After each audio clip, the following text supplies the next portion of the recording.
parole à la Pologne.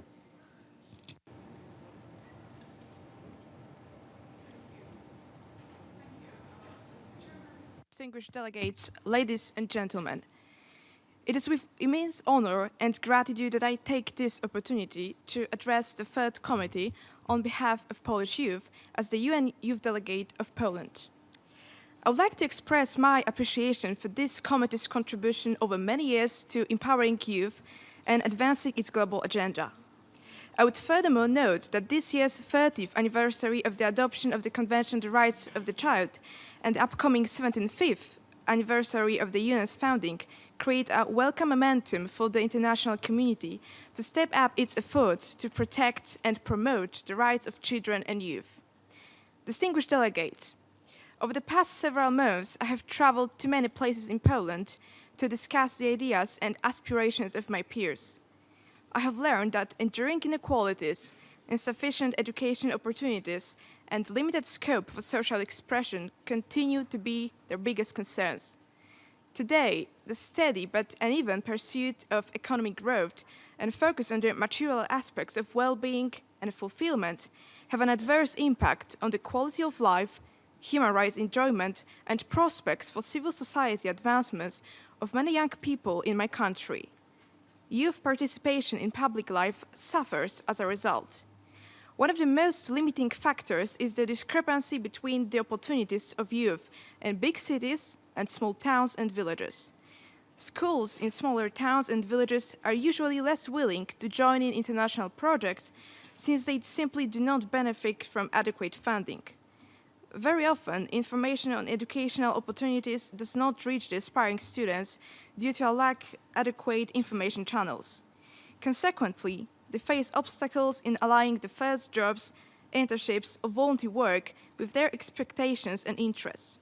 While most of the institutions and organizations that are in the position to satisfy the needs are concentrated in bigger cities, deficient public transport between big cities and rural areas renders access questionable. Local governance systems must play a key role in maximizing the potential benefits of urbanization for rural economies. Therefore, I call upon all member states, hand in hand in civil society, to undertake all possible actions to reduce such inequalities within and between countries. Distinguished delegates, the lack of proper civic education might lead to the radicalization of the views of young people, restricting the social engagement and upholding discrimination in various fields. Civic and human rights education, along with social involvement, must therefore be a basic requirement for modern educational systems worldwide. The international community should focus its attention on young people experiencing intersecting forms of discrimination and abuse, in particular, or marginalized groups.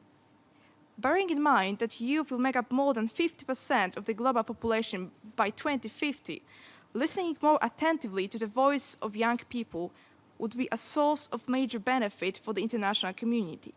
Happily, we may observe a growing number of youth organizations and youth councils in regional and central government structures.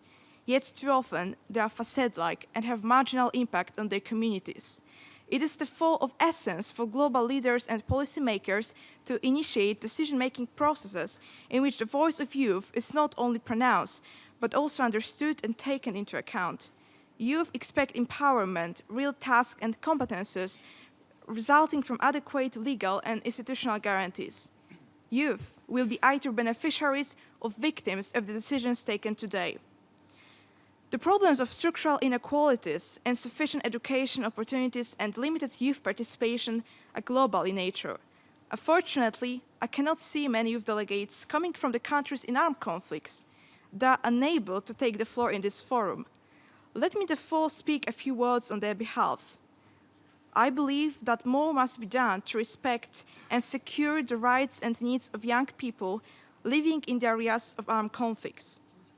We should not neglect the need of providing them with aided protection, access to education and social opportunities, and ensuring their engagement in all the phases of peace and resilience building.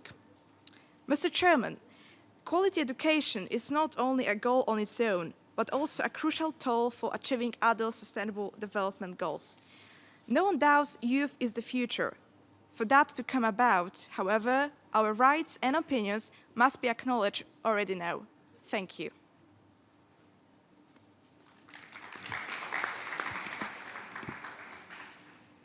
Je remercie la déléguée jeunesse de la Pologne pour son intervention et je donne maintenant la parole